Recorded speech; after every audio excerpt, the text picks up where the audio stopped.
Hidden in Plain View by Carla Blaschka. Killer's kid finds foot.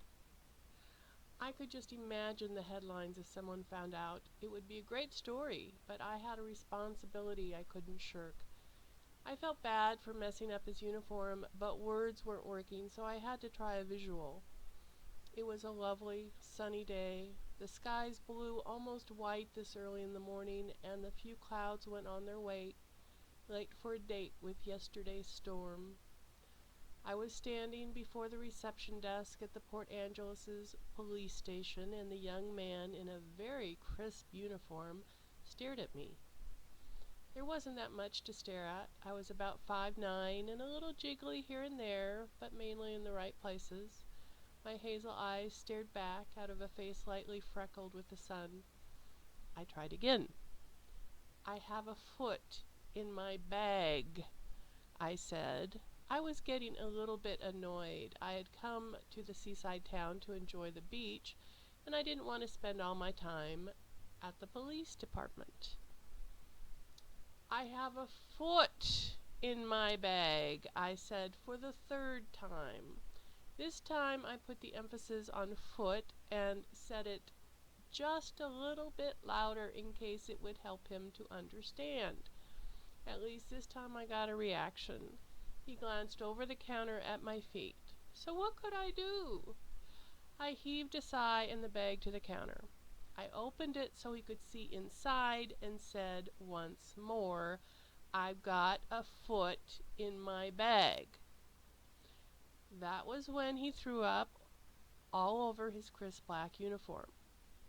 The officers got a little excited after that, but as I explained in the back room, I found the foot floating in the tide when I took my sunrise walk on the beach off the city pier, and since it clearly wasn't the crime scene, there was no point in leaving it there for a child to find.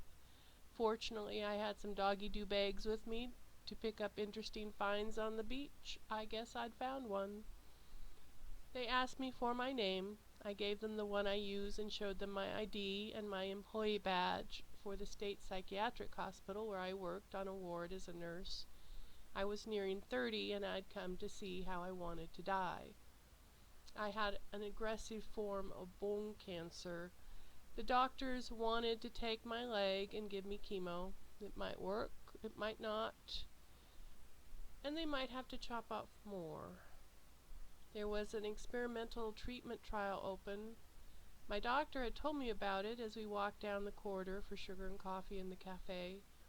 It was a standard operating procedure for breaking bad news.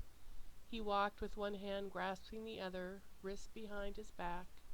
It helped him avoid putting his arm around his patients. He was a very sympathetic doctor and didn't want to offend.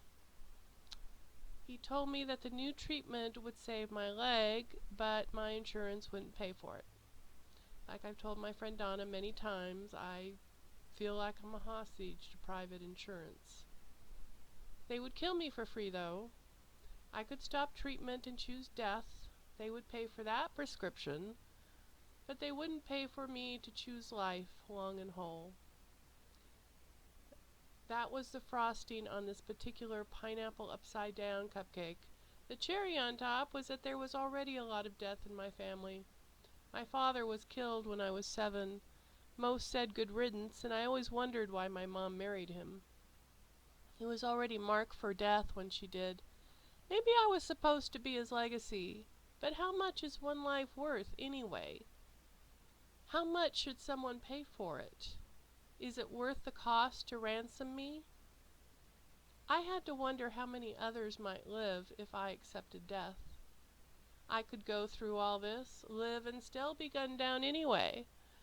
It's an uncertain world. My landlord at the Scarsdale Apartments was still picking out bullet fragments from our entrance after Jean's argument with her lover Herman.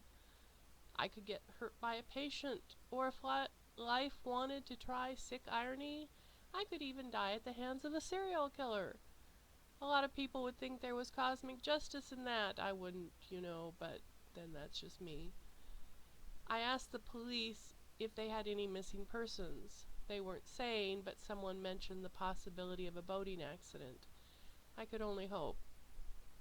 "Where can we reach you if we have any questions?" they asked, finally. I told them how to find me, and they let me go.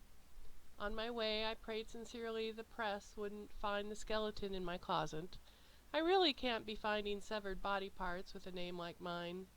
If they discovered my birth certificate, they would say I was my father's daughter, and life as I knew it would be over.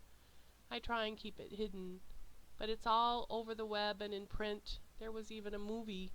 You can't hide from death when your father's name is Theodore Robert Bundy.